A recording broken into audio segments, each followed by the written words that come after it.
In this lesson, we are going to cover design intent. Design intent is how your model behaves when the dimensions are modified. Now, the part we have on the screen will allow us to demonstrate a very simple example of design intent. Let's say, for example, we want to create a hole in this top face, and we always want this hole centered. Now, we're going to step through this without taking design intent into consideration. So let's begin. First, we need to look at the size of that top face.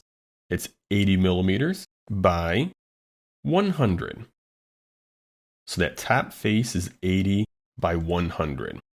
So let's start a new extruded cut feature.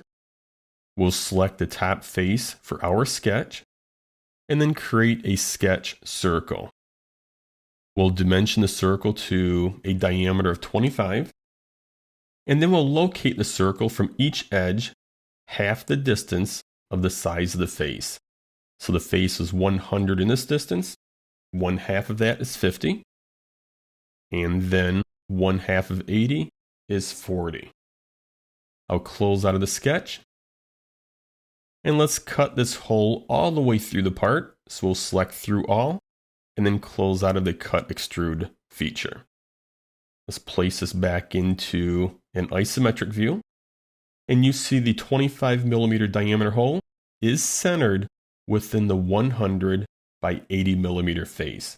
Now let's say, for example, at a later time, you decide to change the depth of this extrusion to 150. Is that hole going to stay centered? Well, let's try it. I am going to edit the Boss Extrude 1 and change the distance to 150. I'll close out of the extrude and notice the hole is not centered.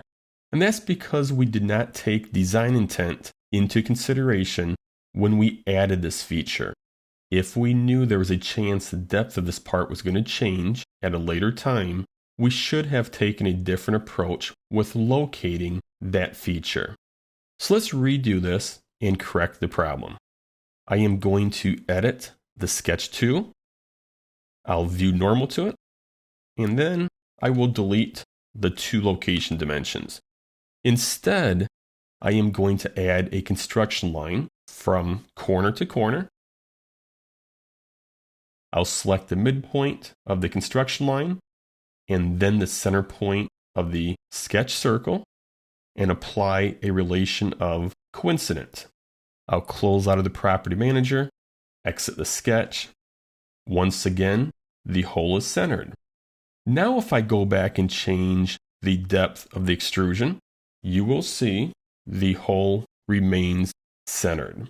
Now that's a simple example of design intent. No matter what depth I change this to, this hole will always be centered because we added a geometric relation between a construction line running from corner to corner and the center point of the circle. Let's take a look at another example. On this example here, we see the part is symmetrical. In fact, it's symmetrical about the front plane. Now, knowing the part's symmetrical, when we go to extrude the part, it would make sense to extrude the sketch about a midplane. That's another simple example of design intent. Let's take a look at an example which is a little more complex. Let's edit the sketch for this back flange and then view normal to it. You'll see that we have a hole size diameter 0.25. However, we don't have a dimension on these 3 holes. That's because we added a relation of equal. So if this one hole size changes, the other 3 holes will update with it. Let's give it a try.